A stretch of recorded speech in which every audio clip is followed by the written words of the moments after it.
रियासत तेलंगाना जो कि मुल्क की 29वीं रियासत है, इस रियासत के दूसरे चीफ मिनिस्टर की हैसियत से आज रेवंत रेड्डी ने 1:04 पर हलफ ले लिया। हलफ बर्दारी तकरीब लाल बहादुर स्टेडियम में मुनक्किद की गई, जिसमें सदर कुलीन कांग्रेस मल्लिकार्जुन खड़गे के अलावा कांग्रेस सुप्रीमो सोनिया गांधी, कांग्रेस के स्टार रहनुमा राहुल गांधी और प्रियंका गांधी ने शिरकत की। इनके अलावा कर्नाटक के वज़ीर आला सिद्धरामैया भी मेहमान खुसूसी की हैसियत से शरीक थे। नए चीफ मिनिस्टर रेवंत रेड्डी और इनकी 11 रुकनी काबीना को गवर्नर तेलंगाना तमिलिसाई सुंदरराज राजन ने ओहदा और राजदारी का हलफ दिलाया। लाल बहादुर स्टेडियम में ऐसा लगता था कि सरों का समंदर बन गया है, हर तरफ सर ही सर नजर आ रहे थे। जिन वज़ीरा ने आज वज़ीर आला रेवंत रेड्डी के साथ काबीना वज़ीर की हैसियत से हल्फ लिया, इनमें मल्लू भट्टी विक्रमार, दानश्री अनसुया सीतारक्का, श्रीधर बाबू, तुम्मला नागेश्वर राव, दामोदर राज नरसिम्हा, जूपल्ली कृष्णाराव, उत्तम कुमार रेड्डी, कुंडा सुरेखा, कोमटिरेड्डी वेंकट रेड्डी, पी श्रीनिवास रेड्डी और पूनम प्रभाकर शामिल हैं। तमाम मेहमानों की रुखसती के बाद नौमुंतखब वज़ीर आला रेवंत रेड्डी ने आवाम से खिताब करते हुए कहा कि रियासत तेलंगाना हमारे ख्वाबों की रियासत है, जिसको हमने तवील जद्दोजहद और बेशुमार कुर्बानियां देकर हासिल किया है। इस तेलंगाना की आवाम के बेशुमार ख्वाब हैं और उनको पूरा करना अब हमारी जिम्मेदारी है। तेलंगाना हुकूमत रियासत में इंदिरा राज को यकीनी बनाएगी और आवाम की उम्मीदों को पूरा किया जाएगा। वज़ीर आला रेवंत रेड्डी ने कहा कि प्रगति भवन पर सिक्योरिटी को कम किया जाएगा और आवाम से मुलाकात करते हुए इनके मसाइल की यकसुई की जाएगी। इसके अलावा ज्योतिराव फूले भवन पर सुबह 10 बजे से कल से ही प्रजा दरबार का आगाज किया जाएगा और आवाम के मसाइल की समाअत करते हुए उसकी यकसुई की जाएगी। उन्होंने यकीन दिलाया कि वो एक भाई और एक बेटे की तरह आवाम की खिदमत करेंगे। रेवंत रेड्डी ने कहा कि मैं वज़ीर आला नहीं बल्कि एक खिदमत गुजार की तरह आपकी खिदमत अंजाम देता रहूंगा।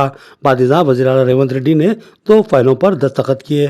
उन्होंने ठीक 2:01 पर कांग्रेस की 6 गारंटीज की फाइल पर दस्तखत करते हुए उन्होंने कानूनी मौक़िफ़ दे दिया और दूसरी फाइल पर दस्तखत करते हुए एक पस्तखामत लड़की रजनी को सरकारी मुलाजमत फराहम की। जय सोनियम्मा, जय जय सोनियम्मा। మిత్రులారా, ఈ తెలంగాణ రాష్ట్రం ఆసామాసిగా ఏర్పడ్డ రాష్ట్రం కాదు. ఈ తెలంగాణ రాష్ట్రం పోరాటాలతో ఏర్పడ్డ రాష్ట్రం. ఈ తెలంగాణ రాష్ట్రం త్యాగాల పునాదుల మీద ఏర్పడ్డ రాష్ట్రం. ఈ తెలంగాణ రాష్ట్రం ఎన్నో ఆకాంక్షలను, ఎన్నో ఆలోచనలను, ప్రజాస్వామ్యాన్ని పునరుద్ధరించి ఈ తెలంగాణ రాష్ట్రంలో 4 కోట్ల ప్రజలకు స్వేచ్ఛనివ్వాలని, సామాజిక న్యాయం చేయాలని, ఆసిఫాబాద్ నుంచి మొదలు పెడితే అలంపూర్ వరకు, ఖమ్మం నుంచి మొదలు పెడితే కొడంగల్ వరకు సమానమైన అభివృద్ధి చేయాలన్న ఆలోచనతో శ్రీమతి సోనియా గాంధీ గారు ఉక్కు సంకల్పం కాంగ్రెస్ పార్టీ సమితిగా మారి ఈ తెలంగాణ రాష్ట్రాన్ని ఏర్పాటు చేసింది. కానీ దశాబ్ద కాలంగా ఈ తెలంగాణ రాష్ట్రంలో ప్రజాస్వామ్యం హత్యకు లోనయ్యి మానవ హక్కులకు భంగం కలిగి ఈ ప్రాంతంలో ప్రజలు చెప్పుకోవడానికి ప్రభుత్వం నుంచి వినేవాళ్ళు లేక ఈ దశాబ్ద కాలంగా మౌనంగా భరించిన ఈ 4 కోట్ల తెలంగాణ ప్రజలు తమ ఆలోచనను ఉక్కు సంకల్పంగా మార్చి ఈ ఎన్నికలలో ఎన్నో త్యాగాలు చేసి తమ రక్తాన్ని చెమటగా మార్చి భుజాలు కాయలు కాసేలా కాంగ్రెస్ పార్టీ జెండాను మోసి ఈనాడు ప్రజా రాజ్యాన్ని, ప్రజల పరిపాలనను ఈ ఎల్బీ స్టేడియంలో ఈ ప్రమాణ స్వీకారం ద్వారా 4 కోట్ల తెలంగాణ ప్రజలకు, ముఖ్యంగా తెలంగాణ రైతాంగానికి, విద్యార్థులకు, నిరుద్యోగ యువకులకు, ఉద్యమకారులకు, అమరవీరుల కుటుంబాల యొక్క ఆకాంక్షను నెరవేర్చడానికి ఈనాడు ఇందిరమ్మ రాజ్యం ప్రతిన బూనింది. ఈ ఇందిరమ్మ రాజ్యం ఏర్పాటు ప్రక్రియతో తెలంగాణ ప్రజలకు స్వేచ్ఛ వచ్చింది. ఈ మంత్రివర్గంతో తెలంగాణ ప్రజలకు సామాజిక న్యాయం జరుగుతుంది. ఈ ప్రభుత్వ ఏర్పాటుతో తెలంగాణ నలుమూలల సమానమైన అభివృద్ధి జరుగుతుంది. ఈ తెలంగాణ రాష్ట్రంలో ప్రమాణ స్వీకారం ఇక్కడ మొదలైనప్పుడే అక్కడ గడిగా నిర్మించుకున్న ప్రగతి భవన్ చుట్టూతో నిర్మించిన ఇనుప కంచెలను బద్దలు కొట్టించడం జరిగింది. ఇవాళ ఈ వేదిక మీద నుంచి 4 కోట్ల తెలంగాణ ప్రజలకు ఈ రాష్ట్ర ముఖ్యమంత్రిగా మీకు మాట ఇస్తున్నా, ప్రగతి భవన్ చుట్టూతో ఉన్న ఇనుప కంచెలను బద్దలు కొట్టి నా తెలంగాణ కుటుంబం ఎప్పుడు రావాలనుకున్నా నిరభ్యంతరంగా ప్రగతి భవన్లోకి ప్రవేశించి తమ ఆలోచనను, తమ ఆకాంక్షని, తమ అభివృద్ధిని ఎప్పుడైనా రాష్ట్ర ప్రభుత్వంతో పంచుకోవచ్చు. రాష్ట్ర ప్రభుత్వంలో మీరు భాగస్వాములు. ఈ రాష్ట్ర ప్రభుత్వంలో మీ ఆలోచనని, ఈ ప్రాంత అభివృద్ధిని మిళితం చేసి సంక్షేమ రాజ్యంగా, అభివృద్ధి రాష్ట్రంగా తీర్చిదిద్దే బాధ్యత మీ అభిమాన నాయకుడిగా, మీ రేవంత్ అన్నగా మీ మాట నిలబెడతానని చెప్పి ఈ వేదిక మీద నుంచి మీకందరికీ మాట ఇస్తున్న మిత్రులారా, ఈనాడు ప్రగతి భవన్ చుట్టూతో ఉన్న ఇనుప కంచెల్ని బద్దలు కొట్టినాం. రేపు ఉదయం 10 గంటలకు అక్కడ జ్యోతిరావు పూలే ప్రజాభవన్లో ప్రజా దర్బారు నిర్వహిస్తాం. మా తెలంగాణ ప్రజలు ఈ ప్రాంతంలో ఉన్న ప్రతి ఒక్కరి హక్కులను కాపాడడానికి, ఈ నగర అభివృద్ధి కోసం శాంతి భద్రతలను కాపాడుతూ ఈ తెలంగాణ రాష్ట్రాన్ని ఈ దేశంలో ఉండే మిగతా రాష్ట్రాలతో కాదు, ప్రపంచంతోనే పోటీ పడే అభివృద్ధిని ముందుకు తీసుకెళ్లి పేదవాళ్లకు, నిస్సహాయులకు సహాయకారిగా ఉంటూ, నిస్సహాయులు ఎవరు కూడా మాకెవరు లేదు, మాకు ఏ దిక్కు లేదు అనుకునే పరిస్థితులు రానియకుండా మీ సోదరుడుగా, మీ బిడ్డగా మీ బాధ్యతలను నేను నిర్వహిస్తా.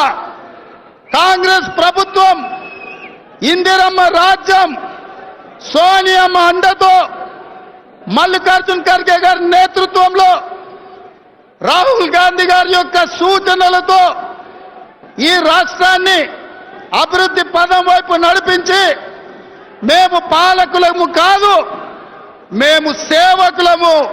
మీకు సేవ చెయ్యడానికే మీరు మాకిచ్చిన అవకాశం.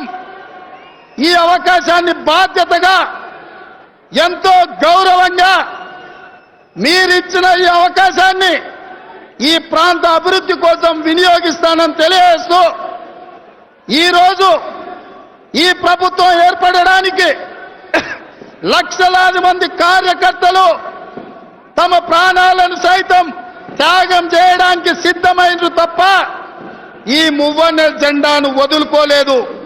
మీ కష్టాన్ని, మీ శ్రమని గుర్తుపెట్టుకుంటా, గుండెల నిండా మీరిచ్చిన శక్తిని నింపుకుంటా, ఈ 10 ఏళ్లు కష్టపడ్డ కార్యకర్తల్ని గుండెల్లో బట్టి చూసుకునే బాధ్యత నాయకుడిగా నేను తీసుకుంటా. శ్రీమతి ప్రియాంక గాంధీ, శ్రీ రాహుల్ గాంధీ గారు మన కుటుంబ సభ్యులుగా ఢిల్లీలో తీసుకుంటారు. ఈ రోజు నుంచి మా విద్యార్థి, నిరుద్యోగ, ఉద్యమకారులకు, అమరవీరుల కుటుంబాలకు న్యాయం చేయడమే లక్ష్యంగా ఈ రాష్ట్ర ప్రభుత్వం పనిచేస్తుంది.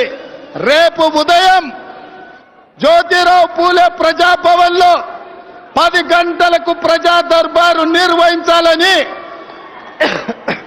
దానికి మీరందరూ పెద్ద ఎత్తున ఆమోదం తెలుపుతూ చప్పట్లతో స్వాగతం పలకాలని మీకందరికీ విజ్ఞప్తి చేస్తున్నా.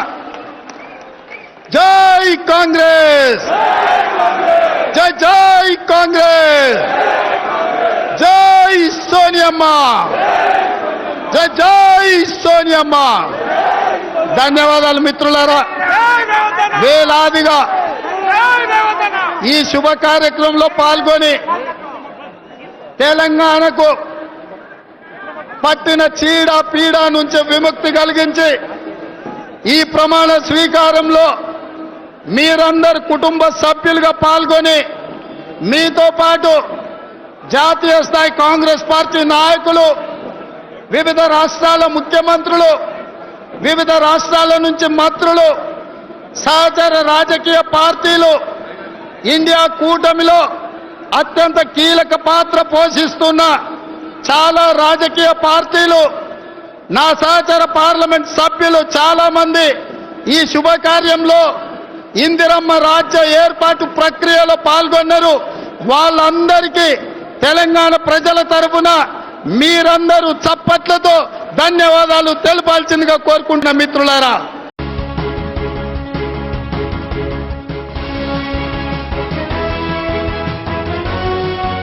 कांग्रेस ने सदर प्रदेश कांग्रेस रेवंत रेड्डी की क़यादत में तेलंगाना में पुरजोर इंतखाबी मुहिम चलाई और आवाम से बेशुमार वादे किए थे, जिनमें 6 वादे बहुत ही अहमियत के हामिल थे, जिनको कांग्रेस ने अपनी इंतखाबी मुहिम में 6 गारंटीज का नाम दिया था। रियासत तेलंगाना के दूसरे वज़ीर आला की हैसियत से रेवंत रेड्डी ने 1:04 पर ओहदा व राजदारी का हलफ लिया और फिर 2:01 पर 6 गारंटीज की फाइल पर दस्तखत करते हुए उनको कानूनी मौक़िफ़ दिया। अब ये 6 गारंटीज रियासत में कानूनी तौर पर लागू हो चुके हैं और इन पर जल्द ही अमलावरी शुरू कर दी जाएगी। इन 6 गारंटीज के तहत महालक्ष्मी स्कीम के तहत खवातीन को माना 2500 रुपए और बस के सफर की मुफ्त सहूलत फराहम की जाएगी। गारंटी नंबर 2 के तहत रैतु भरोसा स्कीम के जरिए जमीन के मालिक किसानों को 15,000 रुपए और मजदूरों को 12,000 रुपए दिए जाएंगे। गारंटी नंबर 3 के तहत 200 यूनिट बरकी हर घर को मुफ्त सरबराह की जाएगी।